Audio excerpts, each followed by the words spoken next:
Карасу базары, мечит жактагы мындай оптовой жердеги помидорлор. Дыйкандар өздөрү алып келип сатып атат экен. Килограммы 22 сомдон деп. Азыр биз ушул бир коробка алайлы деп атабыз. Салат переправага. Ушуну азыр коюп атат. Канча килограмм чыгат экен көрөбүз э. Чогу. Оптум ошо 22ден экен.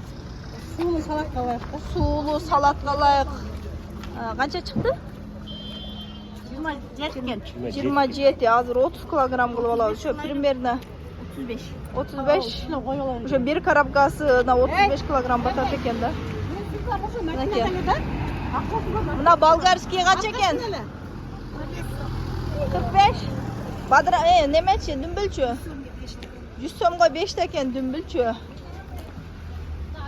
Канча помидоруңуз? 18ден? Арзан го сиздики, а? Бадыран канча болуп экен? 60тан экен мына. Котур бадырың. Жок, көп майда. 4 килограмм экен. Чөптөр канча болуп экен? Эже? Чөптөр канча болуп?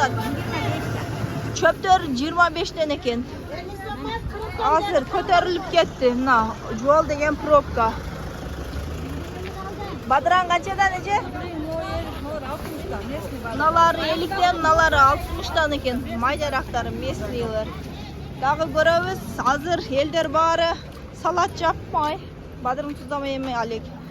Канча экен чесноктор, а? Мыналар 150, мыналар 200дөн, мына арчылганы 250дөн. 150ден экен. Мына 150. Бадырың канча? 60тан, өзүбүз местный бадыр. 60тан экен местный.